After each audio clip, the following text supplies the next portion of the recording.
YouTube হৈছে এনেকুৱা এখন প্লেটফৰ্ম য'ত মানুহে নিজৰ টেলেণ্ট দেখুৱাই সফলতা লাভ কৰিব পাৰে আৰু তেওঁলোকৰ এই টেলেণ্ট কেৱল মাত্ৰ কেইজনমান মানুহৰ মাজতে সীমিত হৈ নাথাকে। ইয়াৰ বিপৰীতে বহু লাখ লাখ মানুহৰ মাজলৈ তেওঁলোকৰ এই টেলেণ্ট লৈ যাব পাৰে। আজি আমিও আলোচনা কৰিম এনেকুৱা এজন ইউটিউবাৰৰ বিষয়ে যে নিজৰ টেলেণ্ট দেখুৱাই ইউটিউবৰ জগতখনত সফলতা লাভ কৰিছে। হয়, মই কৈ আছোঁ ডিম্পু বৰুৱাৰ বিষয়ে। আহকচোন জানি লওক ইউটিউবত সেই দস্তৰূপে খ্যাত ডিম্পু বৰুৱাৰ জীৱনৰ এনে বহু কথা যিবোৰ হয়তো আপুনি কেতিয়াও জনা নাছিল।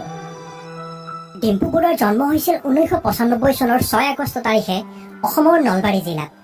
তেওঁৰ দেউতাকৰ নাম হ'ল পীতাম্বৰ বৰুৱা আৰু মাকৰ নাম হ'ল লতিকা বৰুৱা। ডিম্পু বৰুৱাৰ বৰ্তমানৰ ঘৰ যদিও নলবাৰীত, কিন্তু তেওঁৰ দেউতাকৰ আচল ঘৰ আছিল মংগলদৈত। ডিম্পু বৰুৱাই সৰুৰে পৰাই অৰ্থাৎ প্ৰায় এবছৰমান বয়সৰ পৰাই মমায়েকৰ ঘৰত অৰ্থাৎ পাঠশালাত থাকেই ডাঙৰ দীঘল হৈছিল।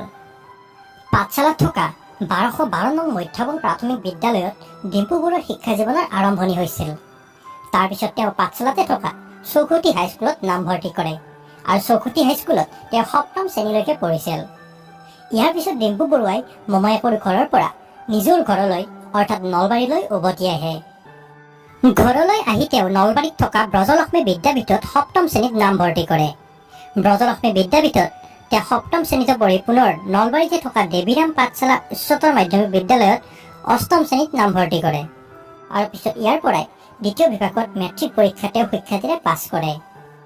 ইয়াৰ পিছত ডিম্পু বৰুৱাই নলবাৰীত থকা Brahmaputra valley star academy junior কলেজৰ পৰা প্ৰথম বিভাগত হায়াৰ ছেকেণ্ডাৰী পৰীক্ষা পাছ কৰে। ইয়াৰ পিছত কলেজীয়া শিক্ষাৰ বাবে তেওঁ নলবাৰী কলেজত নামভৰ্তি কৰে আৰু তাৰ পৰাই তেওঁ ইংৰাজী বিষয়ত মেজৰ লৈ প্ৰথম বিভাগত BA পাছ কৰে।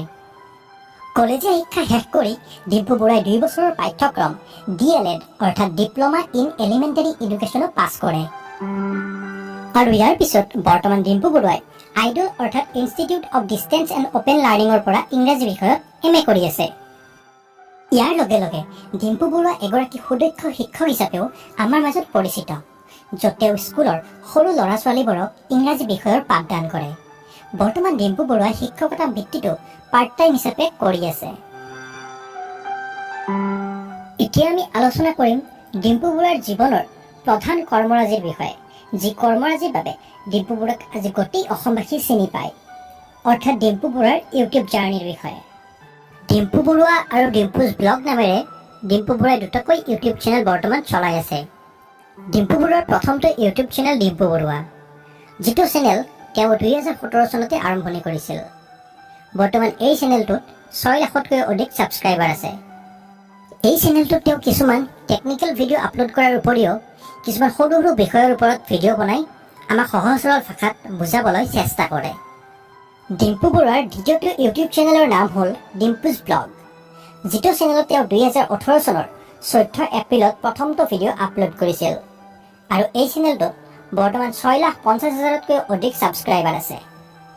এই চেনেলটোত তেওঁ নিজৰ দৈনন্দিন জীৱনটোৰ লগতে আমাৰ অসমৰ বা অসমৰ বাহিৰৰ বিভিন্ন ধৰণৰ মন্দিৰ, প্ৰাকৃতিক সৌন্দৰ্যৰ ঠাই আদিবোৰত গৈ সেই ঠাইবোৰৰ পৰিৱেশ ভিডিঅ' আকাৰে আমাক দেখাবলৈ চেষ্টা কৰে। ডিম্পু বৰুৱা চেনেলটোৰ দৰে ডিম্পুজ ব্লগ চেনেলটো দৰ্শকে সুন্দৰভাৱে আদৰি লৈছে। ডিম্পু বৰুৱা হৈছে অসমৰ এনেকুৱা প্ৰথমজন ইউটিউবাৰ যাৰ হাতত দুটাকৈ চিলভাৰ প্লে বটন আছে, অৰ্থাৎ তেওঁৰ দুয়োটা ইউটিউব চেনেলতে 1 লাখতকৈ অধিক ছাবস্ক্ৰাইবাৰ আছে।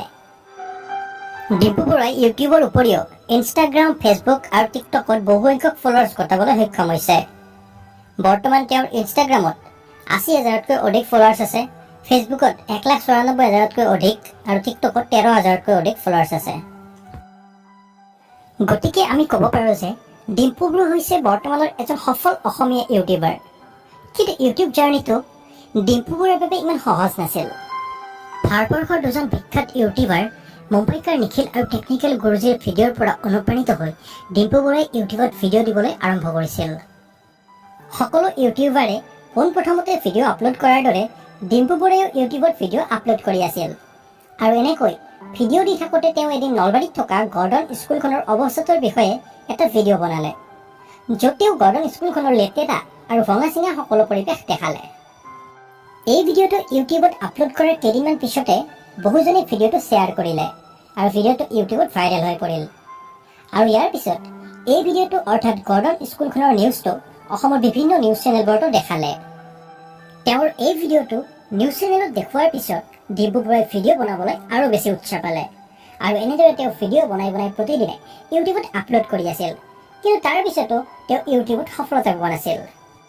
কথাতে কয় নহয়, ধৈৰ্য্যৰ ফল সদায় মিঠা।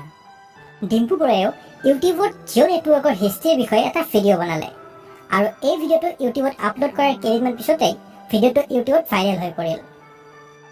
ইয়াৰ পিছতো ডিম্পু বৰুৱাই দিনে নিশাই কষ্ট কৰি প্ৰতিদিনে ইউটিউবত এটাকৈ ভিডিঅ' আপলোড কৰি থাকিলে আৰু এনেকৈ লাহে লাহে তেওঁ ইউটিউবত সফলতা লাভ কৰিবলৈ ধৰিলে। আৰু আজি অসমত ডিম্পু বৰুৱা বুলি ক'লে চিনি নোপোৱা মানুহ খুব কমেই ওলাব। এতিয়াও আমি ডিম্পু বৰুৱা চেনেলটোত প্ৰত্যেক দিনে এটাকৈ ভিডিঅ' দেখিবলৈ পাওঁ। ইউটিউব জগতখনত ডিম্পু বৰুৱাৰ এই সাফল্যতা আৰু জনপ্ৰিয়তাৰ বাবে অসমৰ বহুকেইটা জনপ্ৰিয় টিভি নিউজ চেনেলতো যেনে Prag news, news 18, Assam north east, Pratidin time ইত্যাদিত তেওঁৰ সাক্ষাৎকাৰ লোৱা আমি দেখিবলৈ পাইছোঁ। বন্ধুসকল, এয়া আছিল ডিম্পু বৰুৱাৰ জীৱনৰ বিষয়ে অৰ্থাৎ তেওঁৰ বায়'গ্ৰাফী। শেষত মই এইটোৱে আশা কৰিম যে ডিম্পু বৰুৱাই এনেকৈ আমাৰ বাবে সদায় ইউটিউবত ভিডিঅ' বনাই গৈ থাকক আৰু ইউটিউবৰ লগতে তেওঁ বিশ্বৰ ধৰণে জীৱনত সফল হওক আৰু সুখী হওক। ধন্যবাদ।